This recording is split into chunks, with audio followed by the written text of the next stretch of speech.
আৰু আজি মানে ইন্ট্ৰোটো অলপ বেলেগকে হ'ল কাৰণ আজি মানে দেখি কেনে গমে পাইছে আপুনি লুকছটো এখন হ'ল আৰণাই আৰু এখন হ'ল বড়ো সমাজৰ মানে আমাৰ যেনেকৈ গামোচা থাকে অসমীয়াৰ চ' বড়ো সমাজৰ এখন হ'ল আৰণাই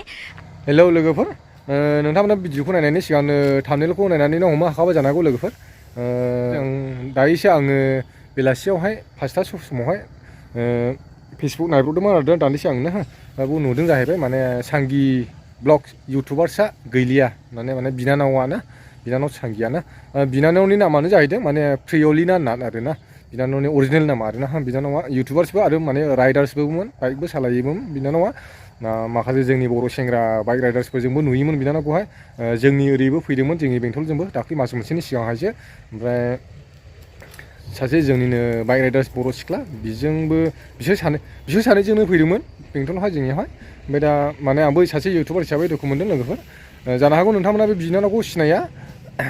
बिनानावा माने बर'बो बिदिनो रायलायोमोन आरोना माने माखासेयावहाय बयहाबो बेरायनो थाङोब्ला बर'फोरनि जायगाफोराव थाङोब्ला माने दख'नाफोर आर'नाइफोर गानहैयोमोन आरोना बेरायहैयोमोन मैया सानब्रैसो सिगांहाय माने बिनानावा सिलभार प्ले बाटनबो मोनबायमोन ना इउटुबनिफ्रायनो लोगोफोर ओमफ्राय दा नै सानब्रैनि उनावनो नै बिदि जाबाय आरोना लोगोफोर दुखु मोनदों लोगोफोर दे लोगोफोर आं बिदिनो बिनानावनि माबाखौहाय थैनायनि इमेज एबा भिडिअसफोरखौ आं मोनाखै लोगोफोर आं जास्ट बिनानावनि महरखौ आं नोंथांमोननो दिन्थिनायसै बिनानावनि चेनेलनिफ्रायनो आङो बे भिडिअखौ ससे डाउनलड खालामदों लोगोफोर बिथाङा माबायदि इन्जय खालामोमोन जोंनि बर'फोरजोंना थाफानानैहाय थ' बिदिब्ला भिडिअखौ नायलांदो लोगोफोर দখনা পিন্ধিম গাইছ অলপ দেৰিকে আৰু অকণমান টাইম বহি লওঁ ন ৰেষ্ট লৈ লওঁ কিবা গাউৰি আৰু গু না কি কয় এতিয়া আজি মই কিবা চকাল মাৰিছে ছয়টা কি মাৰিছে গু না কি কয়